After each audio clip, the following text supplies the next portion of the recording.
The night the storm destroyed everything was the night Mabel's life began to change. She had always lived a quiet life in her tiny village with her mother, Patience, who had raised her alone after Mabel's father died when she was just a baby. Being an only child made Mabel the treasure of her mother's heart, but it also made their struggles heavier. Patience often said, "If your father was alive, life would have been easier," but she never complained. She worked on small farmlands to feed them, even when the soil refused to cooperate. That night, the rain came with anger. It started softly in the evening, but by midnight the sky roared like a wounded beast. Wind slapped the windows of their small mud hut. Water pushed through the roof. Mabel woke up terrified as thunder cracked through the darkness. "Mama!" she cried, jumping off the small bamboo bed. Patience rushed to her, holding her tightly as the wind grew wilder.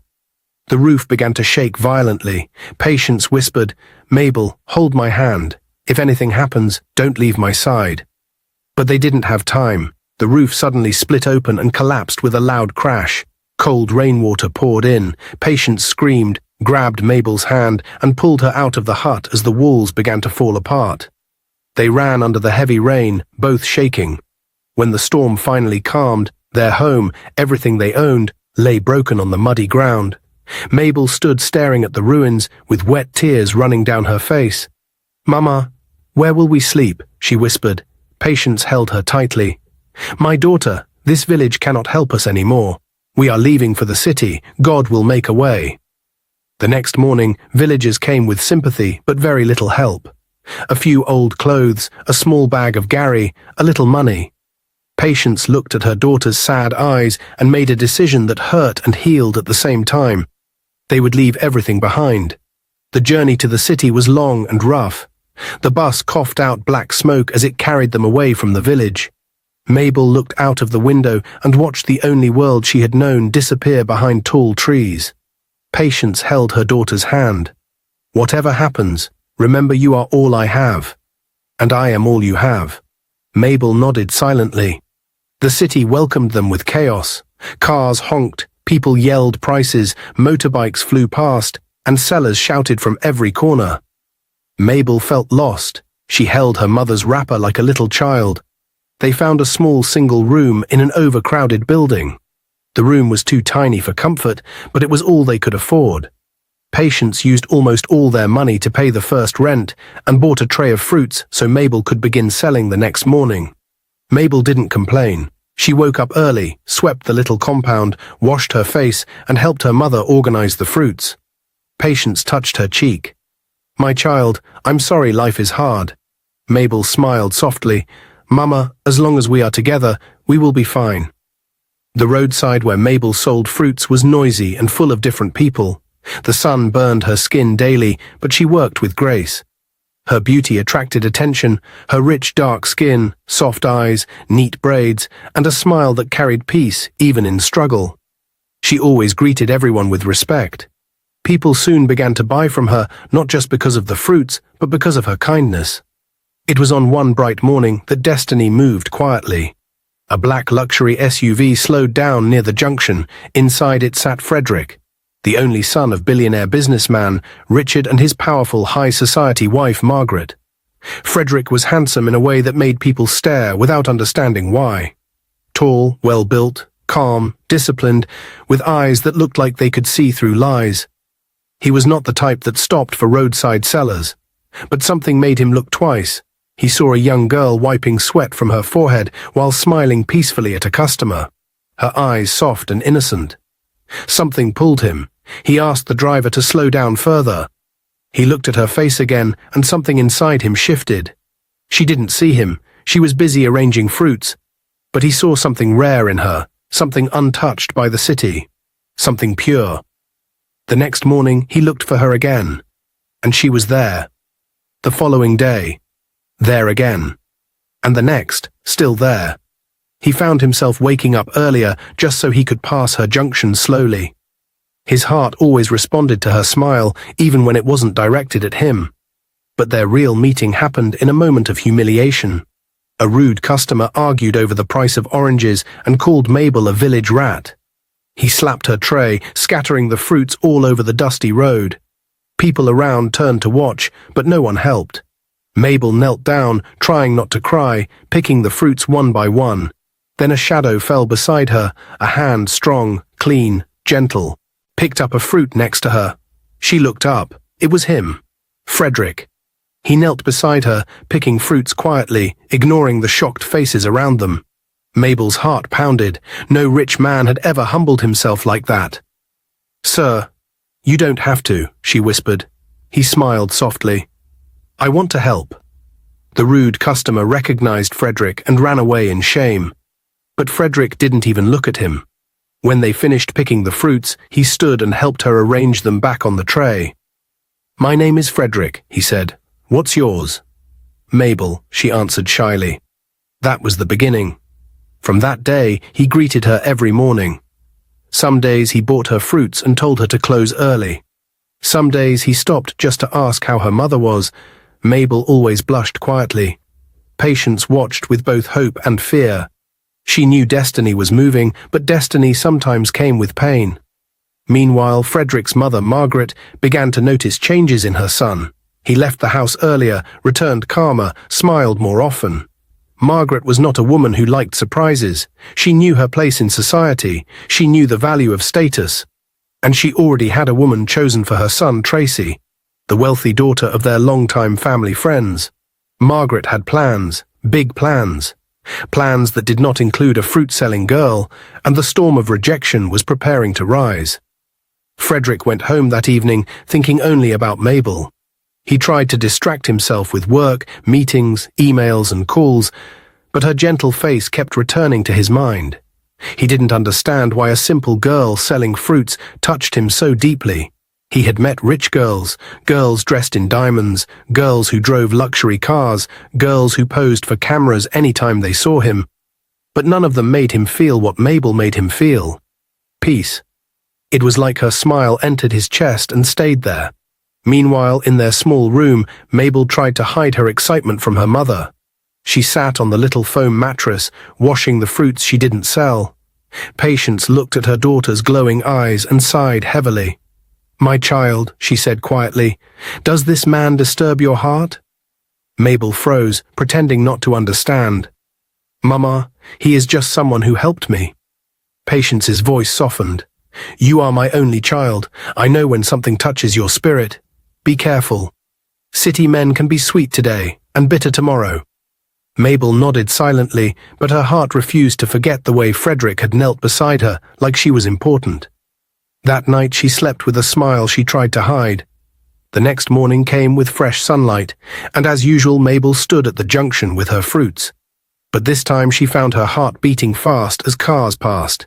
When she finally saw the familiar black SUV, her fingers trembled slightly. The car slowed down. The tinted window rolled down.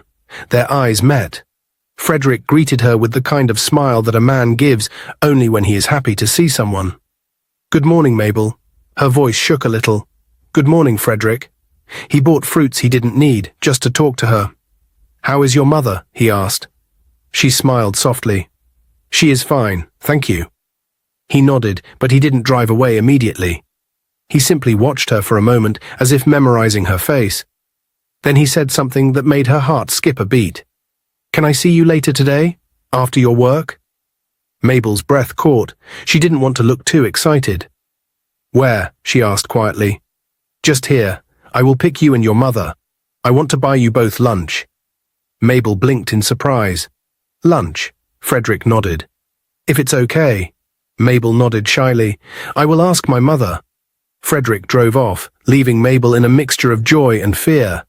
She had never entered a restaurant in her life. She had never sat at a table with a rich man. She had never imagined being invited by someone as handsome and gentle as Frederick.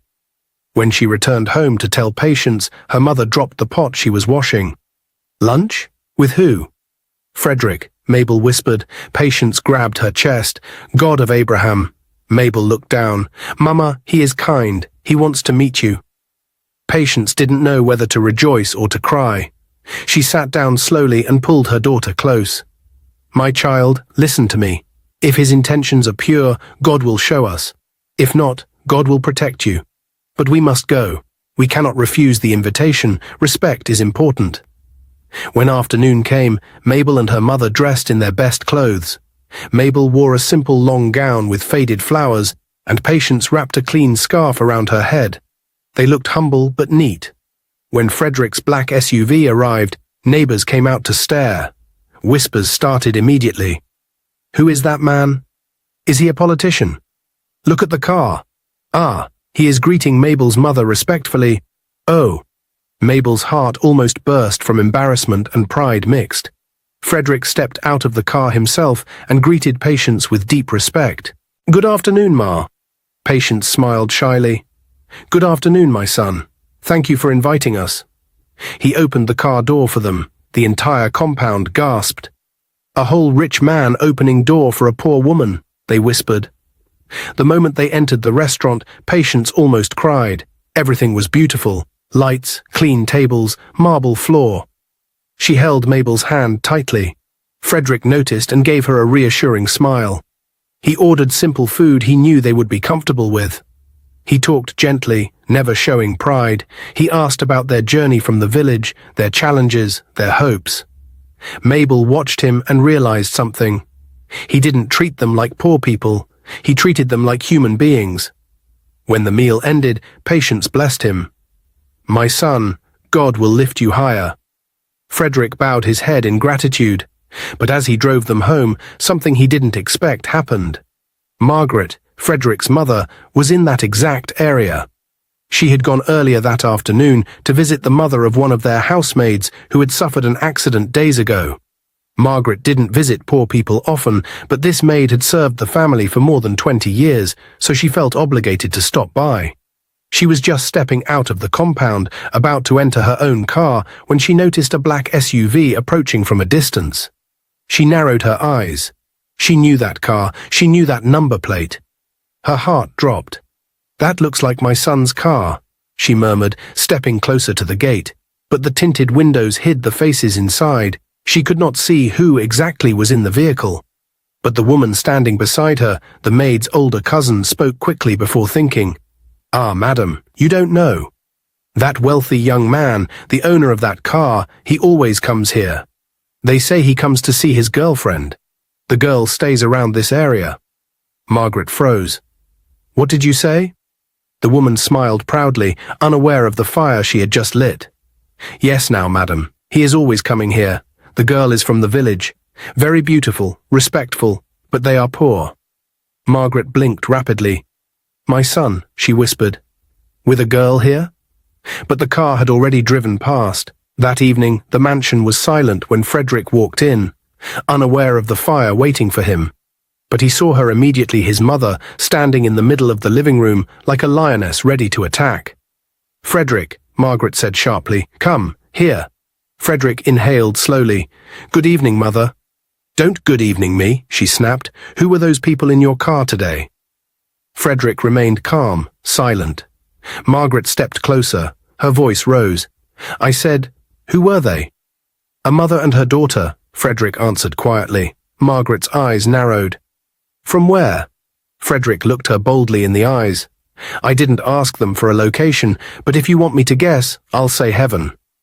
Margaret felt her chest tighten. So you refuse to answer me? Frederick shrugged lightly, calm, unbothered. Mother, they are my friends, that's all. Margaret frowned. You think I don't know? You think I can't see? They look like village people. Poor, illiterate people. Frederick's jaw tightened, but his voice remained calm and respectful. What's wrong with people from a village? Margaret gasped like he had spit on her crown. Village? In your car? You were driving around with poor people? Yes, he answered simply. Margaret nearly fell backwards. And what were you doing with them? Eating lunch. Margaret held her chest dramatically. Lunch? Lunch with villagers? With commoners? Frederick looked her straight in the eye, unshaken. Is poverty a disease, mother? Margaret pointed her long, sharp finger at him, like she was declaring war. Don't you dare challenge me. Do you know who we are? Do you know the level of this family? Do you know how society will mock us if they see you mingling with poor people? Frederick stayed silent, but his silence was louder than shouting. Margaret paced, boiling. You know very well that Tracy is the girl for you. Her family is our family. We agreed on this years ago. Frederick's voice became firm. You agreed, Mother, not me. Margaret frowned. You will not embarrass me because of some roadside girl. Her name is Mabel, Frederick said quietly, and you will show her respect. Margaret's eyes widened in horror. She already has a name, she gasped, and you are already defending her. Frederick didn't answer. He simply walked past her, climbed the stairs slowly, and disappeared into his room, leaving behind a silence that burned hotter than fire. Margaret stood trembling with anger. Her fingers shook. Her pride roared inside her like a storm. She whispered through clenched teeth, "Over my dead body." That night, Margaret couldn't sleep. She walked around her room like a wounded lioness, breathing heavily, replaying every word her son said. Her plans were shaking. Her power felt threatened. A stranger had entered her son's heart, and that stranger was poor. Meanwhile, Tracy had been restless for days. She noticed the change. She felt the shift. Frederick was no longer calling as often. He was no longer picking her calls quickly. He no longer asked how her day was. He no longer visited her family house. And worst of all, he no longer mentioned the one topic that used to excite her. The wedding his mother had been planning since they were children. Tracy was a beautiful woman, elegant, tall, wealthy, polished. She had been raised to believe that Frederick would one day be her husband. It was the plan. It was the agreement. It was the future she had built in her mind and in her diary. But now everything felt different. Everything felt wrong. So one afternoon she walked into his office without calling. Frederick looked up surprised. "Tracy?" She frowned. "We need to talk." Frederick leaned back slowly. "All right. What's wrong?" Tracy's eyes softened for a moment, then turned sharp. You're what's wrong. You are distant. You don't call. You don't check on me. You don't ask me to come over. You don't—" He raised a hand gently. "Tracy, calm down. I've been busy with work." She laughed bitterly. "Busy? Too busy for me? Too busy to check on the woman you're supposed to marry this year?" Frederick sighed quietly. "I didn't say we were getting married this year." Tracy's mouth dropped open. "Your mother said we were. My mother said we were. Both families agreed." Frederick's voice remained calm. "Tracy, two families agreeing on something doesn't mean I agreed." Tracy felt the ground shift under her feet. "What are you saying?" "I'm saying you should relax. Things are not as simple as you think." She stepped closer. "Frederick, I don't understand you anymore. You used to tell me everything. You used to talk to me about your dreams, your plans, our future. Now you're cold. You're distant. You're hiding something. What is going on?" He sighed. "Nothing is going on." "Then why are you acting like this?" He looked at her gently. "Because my life is changing. I'm changing. I'm growing." Tracy blinked rapidly. "Growing away from me." Frederick didn't answer, and that silence was more painful than any words. Tracy swallowed hard. "Tell me, is there another girl?" Frederick looked away briefly. "Tracy." "Answer me," she shouted. He finally looked into her eyes. "No, there is no relationship, no promises, no plans, nothing." Tracy studied his face deeply. She could tell he wasn't lying, but she also saw something else, something that scared her. He cared about someone. Maybe he didn't realize it yet. Maybe he wasn't ready to admit it. But a woman can feel when another woman's shadow enters the room. Tracy stepped back slowly. "Frederick, do you still want to marry me?" The room became silent. Too silent. Frederick inhaled deeply. "I think we should slow down." Tracy froze. Her heart sank. Her dreams cracked. Her pride collapsed. Slow down? After all these years? After all the planning? After everything our families agreed on? Frederick nodded softly. "Yes, we should slow down." Tracy felt her knees weaken. "Is it because of your mother, or because of some girl?" He frowned. "It's because of me." Tracy stared at him, tears burning her eyes. "Frederick, I love you." He sighed. "I know. And you don't love me?" He closed his eyes gently. "Tracy, love is not something you force. It's something that happens." Tracy cried more loudly. "I can feel you slipping away. I can feel you leaving me." Frederick turned slowly. I'm not leaving. I'm just trying to understand myself. Tracy wiped her tears quickly. What about the wedding? Frederick answered quietly, Not now. And those two words crashed her entire world. Tracy walked out of the office, her heels clicking sharply against the floor, each step filled with anger, pain, and jealousy. As she left, she whispered to herself, No girl will take what belongs to me. She didn't know who the girl was yet, but she would soon find out. Instead of going home, Tracy drove straight to Margaret's mansion. Her heels clicked angrily on the floor as she marched inside without knocking. Auntie Margaret, she shouted. Margaret rushed downstairs, startled. Tracy, what is it? Why are you shouting? Tracy's voice broke instantly as tears rolled down her cheeks. Auntie, your son embarrassed me. He has been ignoring me, avoiding me, and today he spoke to me like I am nothing. Margaret's eyes tightened. Sit down and talk to me. What did he say? Tracy collapsed into the sofa dramatically, sobbing loudly. Auntie, he no longer talks about our wedding. He no longer calls me. He no longer visits. Today he told me he never even promised marriage. He said it was our parents who talked, not him. Margaret's breath stopped for a second. He said that to you? Tracy nodded painfully. Auntie, something is wrong. Something is pulling him away from me. He is cold, distant. He is changing. I can feel it. Margaret folded her arms slowly. Tracy, listen carefully. Tracy wiped her tears, waiting. Margaret leaned forward, lowered her voice, and said the words that froze Tracy's heart. There is a girl.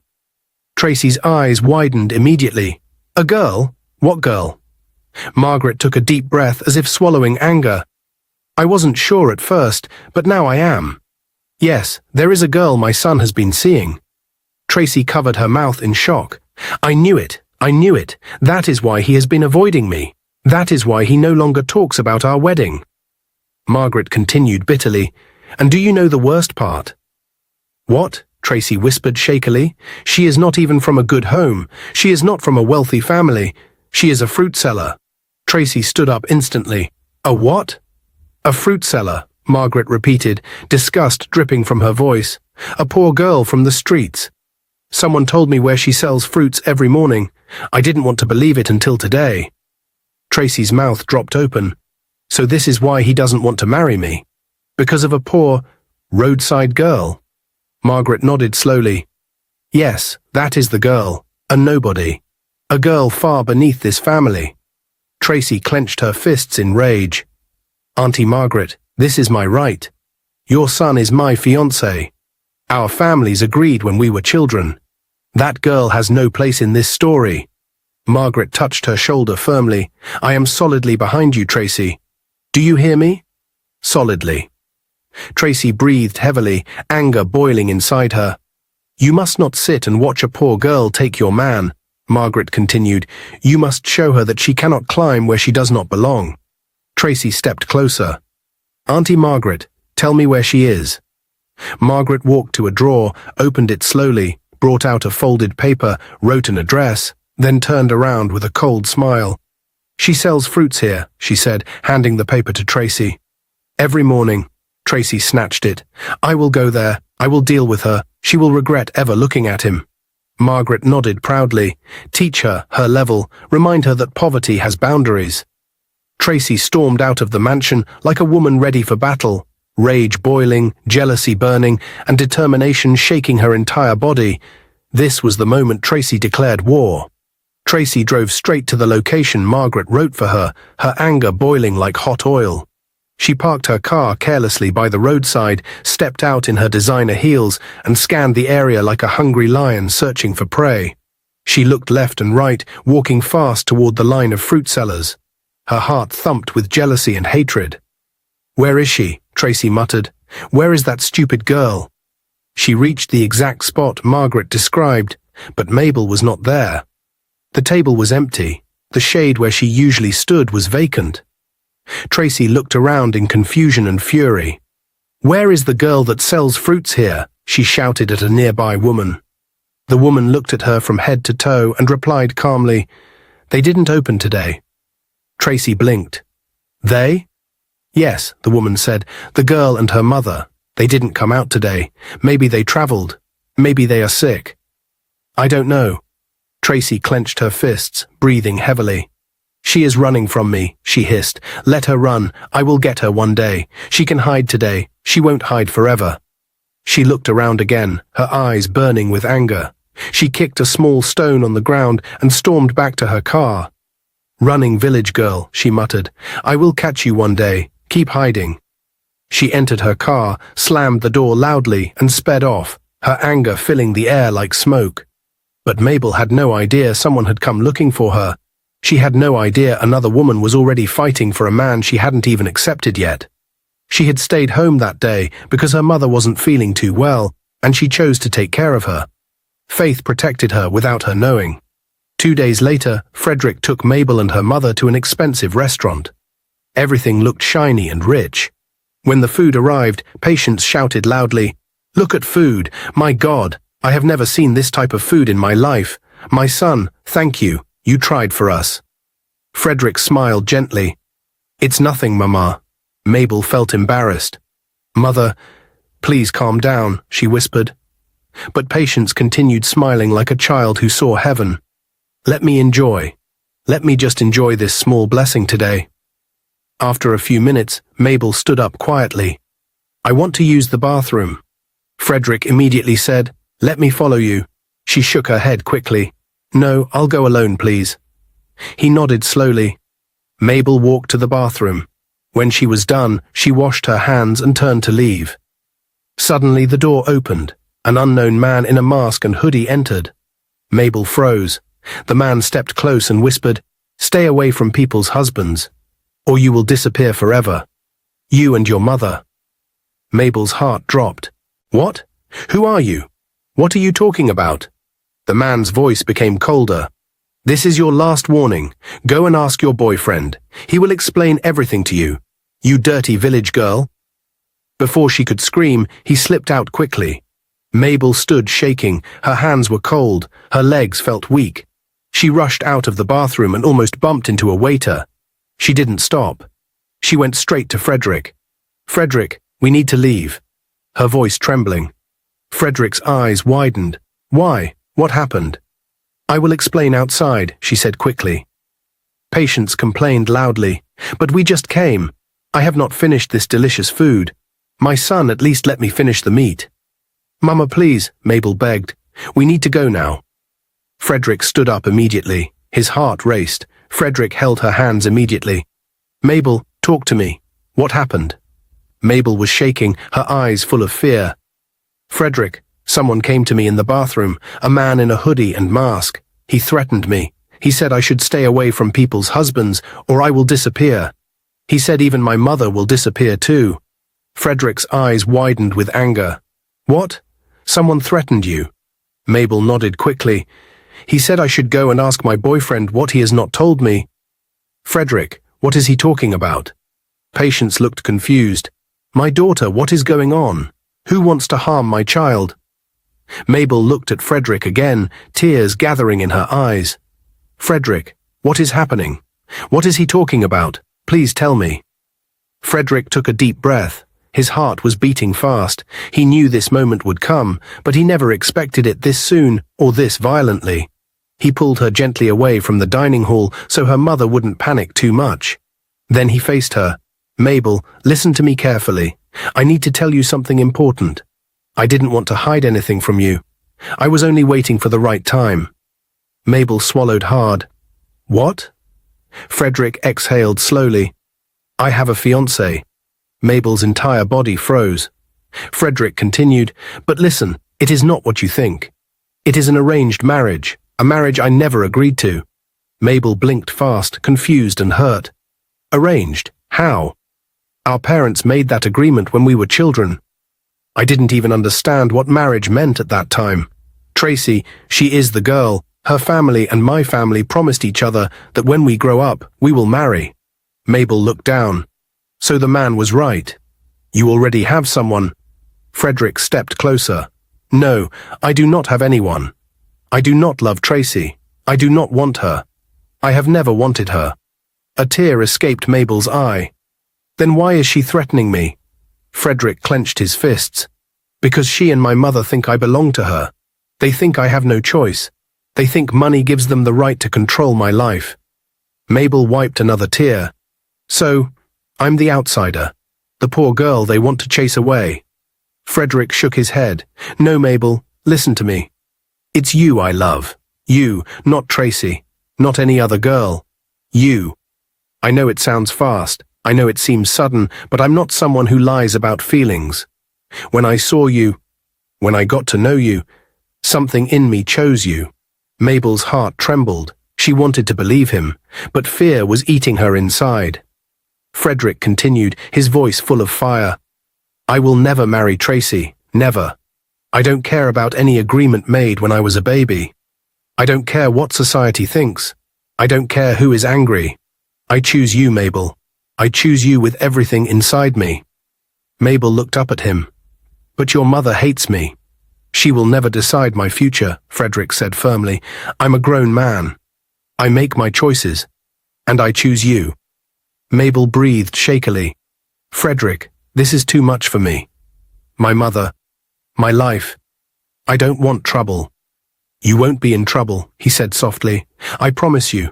I didn't expect Tracy to go this far, but now that she has started sending threats, I will end this once and for all. He held her hand tighter. Please, don't leave me, Mabel. She looked into his eyes, steady, sincere, desperate. I won't leave. But Frederick, I'm scared. Frederick pulled her gently into his arms. I know.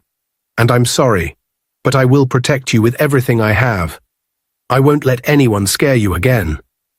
At that moment, Patience walked toward them. My children, she said anxiously. Are we going? Frederick nodded. Yes, Mama Patience, we are leaving. I will explain everything later.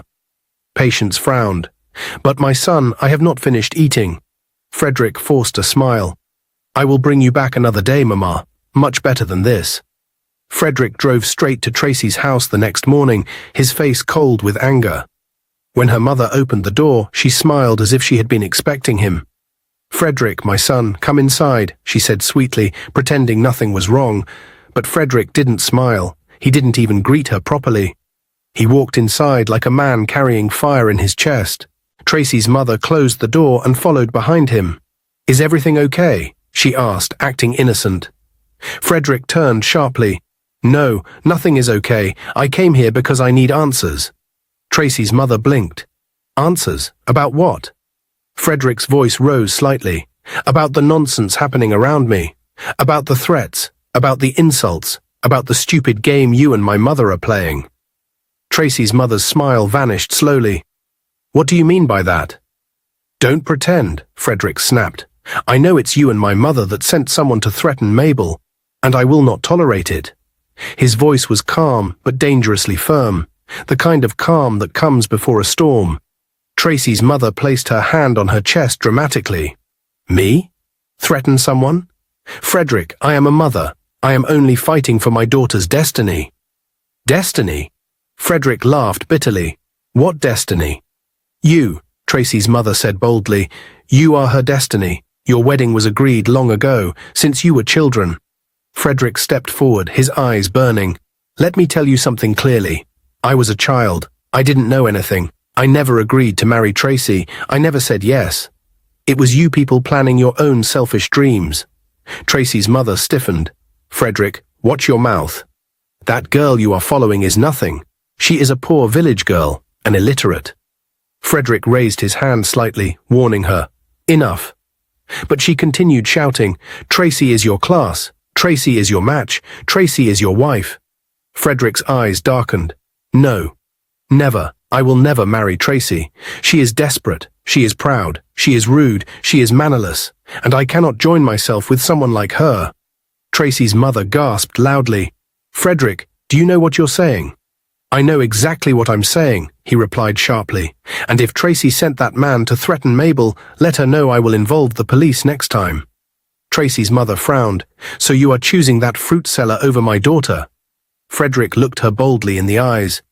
I am choosing peace over disaster. I am choosing respect over pride. I am choosing love over madness. Tracy's mother froze. Frederick moved toward the door. "Warn your daughter, warn yourself, and warn my mother too. If anything happens to Mabel or her mother, I swear, none of you will like what I will do." And with that, he turned around and walked out of the house without looking back, leaving Tracy's mother shaking, her mouth open, her pride shattered. Tracy's mother did not sleep that night. Early the next morning, she drove straight to Margaret's mansion without calling first. She marched into the compound and banged the door loudly. The housekeeper opened, shocked. "I want to see Margaret now," she said with authority. Margaret came downstairs with a frown. "What is this noise?" Tracy's mother walked directly to her. "Margaret, we need to talk." Margaret sighed heavily. "About what again?" "About your son and that village girl," Tracy's mother snapped. Margaret's eyes darkened immediately. "What happened now?" Tracy's mother folded her arms. "Your son has insulted my daughter. He told her he will never marry her. He said he never agreed to the wedding. He threw the arrangement in her face." Margaret's mouth tightened into a hard line. "He told you that?" "Yes," Tracy's mother shouted, "and it's because of that fruit girl, that village child, that nonsense you allowed to enter his life." Margaret frowned. "So it has gotten to this level." Tracy's mother paced the living room angrily. "My daughter is crying at home. Crying. After all the years of waiting, after everything we planned, and now a roadside fruit girl has taken her place." Margaret clenched her teeth. "Over my dead body. I warned Frederick. I warned him." Tracy's mother turned sharply. "Margaret, enough is enough. We must join hands. We must put a stop to this madness." Margaret stood, anger glowing in her eyes. "Yes, we will end it. That girl must disappear from his life." Tracy's mother nodded with satisfaction. "Good. Because I will not sit down and watch a girl from poverty push my daughter aside." Margaret whispered coldly, "We will do whatever it takes to protect our children's future." Few days later, Frederick sat quietly beside his father in the private study. Richard looked tired, older than usual, like all the drama had added 10 years to his face. He released a long sigh and said, "Son, we need to talk, man to man." Frederick asked, "Dad, what is it?" Richard looked him straight in the eye. "I see everything. I hear everything. I am tired. Your mother and Tracy's mother are pushing too far. I want the best for you, and I need you to know something. I never supported this arrangement from the beginning." Frederick exhaled deeply, relieved. "Dad, thank you. You are the only reasonable person in this whole matter since it started. How can they force that arrogant girl on me? Tracy has no manners, no respect, nothing." Richard nodded slowly. "Exactly. And a marriage without love is a prison. I won't let you suffer." Frederick leaned forward. "So what do we do? If we don't act fast, they will continue." Richard looked around the study as if confirming they were alone. Then he whispered, "Son, I have a plan." Frederick frowned. "What plan?" Richard cleared his throat. "You are going to pretend." "Pretend?" "Yes. Pretend you have a kidney problem." Frederick's eyes widened. "Dad, that's too much." Richard shook his head firmly. "No, it's the only way to expose real hearts. Whoever truly loves you will show it. Whoever doesn't will run away." Frederick hesitated. "Father," Richard placed a hand on his shoulder. "Do you trust me?" Frederick swallowed. "Yes, Dad, always." "Good," Richard said. "Then listen, this is the perfect test. Tracy only wants your wealth. Your mother wants status. But Mabel, that girl, she has a heart of gold. If she stays by your side during this fake illness, your mother will have no more argument. She will see with her own eyes that love is not bought." Frederick sighed. "Dad, this is dangerous. What if it goes wrong?" Richard shook his head. "It won't. I'll handle everything. The family doctor will play along. Just follow my lead." Frederick breathed out slowly. "All right. If this is what it takes to finish this drama once and for all, I agree." Richard smiled for the first time in many days. "Good son." Frederick stood and hugged him. "Thank you, Dad." "Now," Richard whispered, "get ready. We begin tomorrow." The test that would expose hearts had finally begun. Few hours after the plan started, Frederick was already lying on the hospital bed, looking weak just as his father planned. The doctor played along because Richard begged him, telling him it was the only way to expose the truth and end the suffering in his son's life. When Tracy was called, she came walking fast with her handbag swinging. The doctor met her at the entrance and explained the situation calmly. "Miss Tracy, Frederick's condition is serious. One of his kidneys is failing. He urgently needs someone close to him to step forward." Tracy opened her mouth in shock, but not because of love, because she felt embarrassed that such a thing was happening. She touched her chest lightly and said, "Oh my God, kidney. I'm coming, let me rush home and get something." Before the doctor could speak again, Tracy had already turned and rushed back out of the hospital. She didn't even go inside to see Frederick. She didn't touch him. She didn't ask if he ate. She didn't ask if he was scared. She didn't ask anything about saving him. She left, just like that. The doctor sighed deeply. He had already seen her true colors. 2 hours later, Mabel arrived.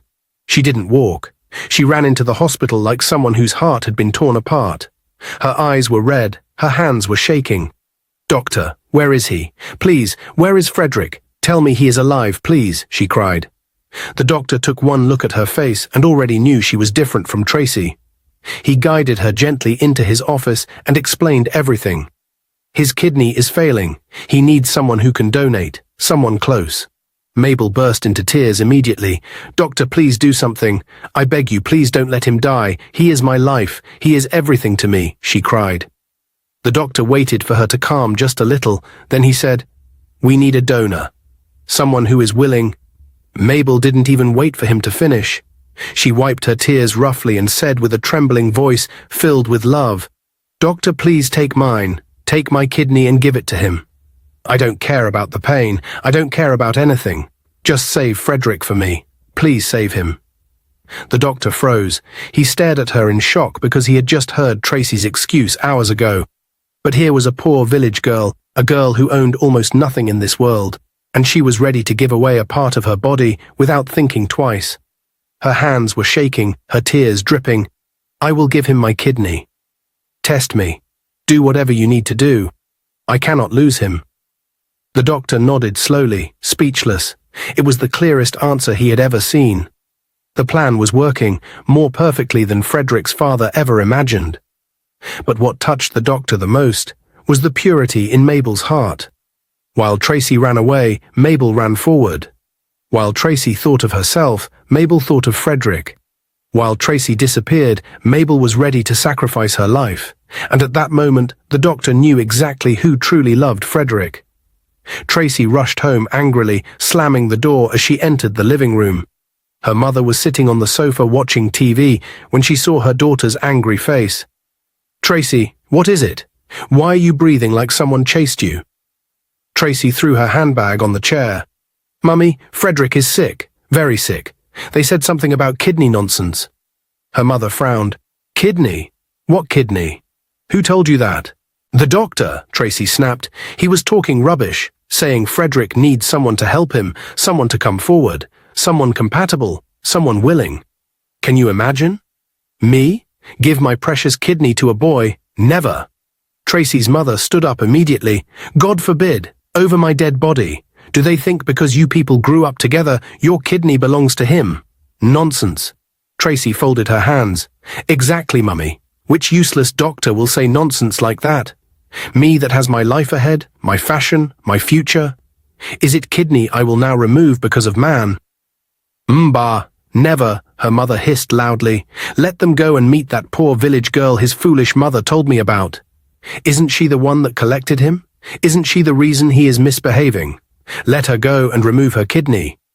After all, she doesn't have anything in life to lose." Tracy nodded like a child being praised. "Mummy, that's exactly what I thought. Let that there fruit seller go and do it. Me? Kidney? For who?" Tracy's mother scoffed. "My daughter, you have sense. Your value is too high. Kidney is not a biscuit.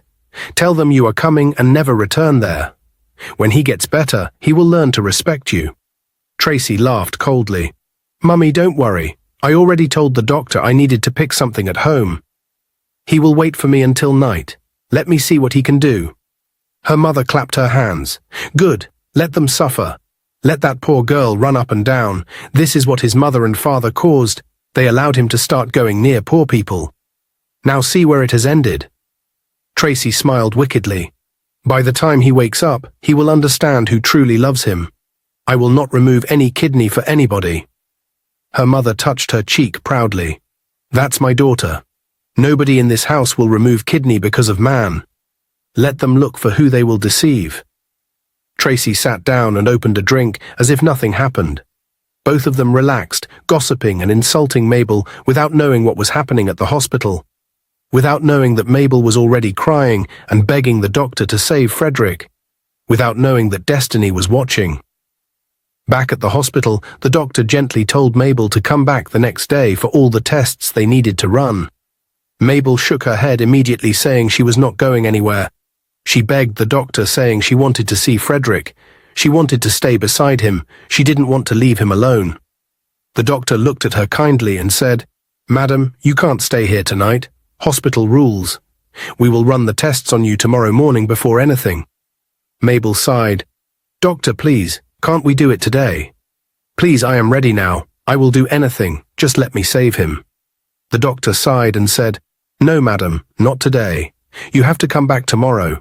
We must prepare first." Mabel wiped her tears quietly and said, "Okay. Okay, doctor. I will come back." Her voice was soft, cracked, and tired. She stood with a breaking heart. She turned and walked out of the hospital into the cold night. She had never felt pain like this in her life, but she was ready to give everything to save him, even her life. The next morning, Mabel arrived at the hospital very early, her heart beating fast. She had not slept all night. She kept praying for Frederick, begging God to keep him alive. She rushed to the doctor's office, ready for any test, ready to sacrifice anything. But when she stepped inside the private ward, she froze. Frederick was not on the hospital bed. He was kneeling, on one knee, holding a small silver ring in his hand. The doctor stood beside him, smiling gently, watching everything. Mabel was shocked and confused. "Frederick, what are you doing? Are you okay? Aren't you sick?" Frederick smiled softly, his eyes shining with love. "Mabel, my love, forgive me. I am not sick. It was a plan, a test to see who truly cared about me." Mabel's eyes widened, tears filled them instantly. "A test?" she whispered. "Frederick, why?" He took her hand gently. "Because the world tried to push someone else into my life. Because my mother and Tracy's mother want to force me to marry a girl I do not love. Because everyone thinks love is about wealth and status. But you, Mabel, you walked into that hospital ready to give me your life. You didn't even think twice." Mabel was speechless, tears falling fast. Frederick continued softly, still kneeling. "I saw everything. I heard everything. The doctor told me how you cried, how you begged him to save me, how you said you were ready to give your kidney, even though I never asked. Mabel, I have never seen love like yours." The doctor nodded with a smile. "She was willing to give everything, young man. This girl loves you deeply." Frederick held her hand tighter, his voice broke with emotion. "Mabel, when Tracy came, she ran out to go home. She didn't care. She didn't even stay 10 minutes. But you were ready to give your life. Mabel, you are the woman I want, not Tracy, not anyone my mother chooses. You, only you." Mabel's tears fell harder. She couldn't speak.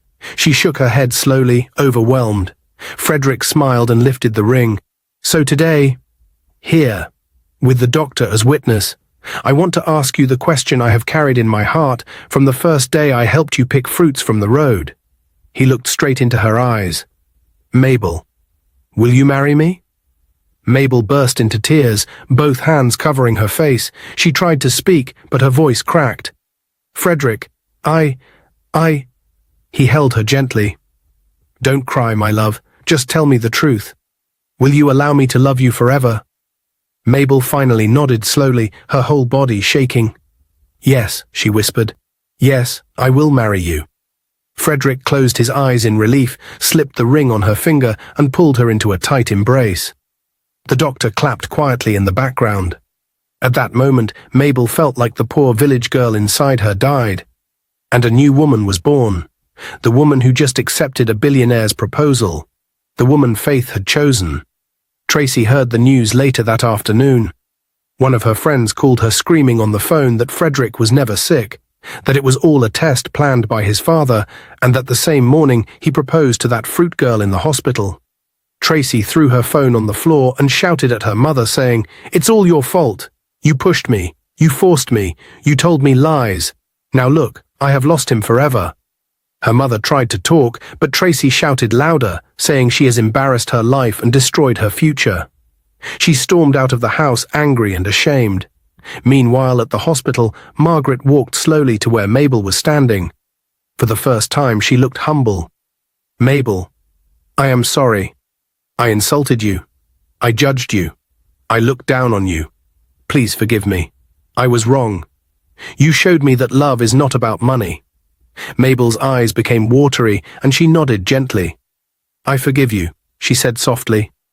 Frederick hugged his father tightly and said, "Dad, thank you. You are the only one that used wisdom.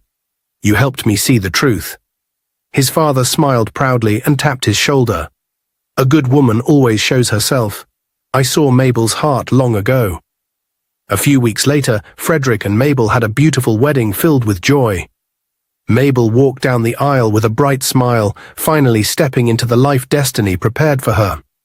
Frederick kissed Mabel gently and whispered, "Love won, Mabel. You won." And that was how a poor fruit girl married a billionaire, not by force, not by beauty, but by her pure heart.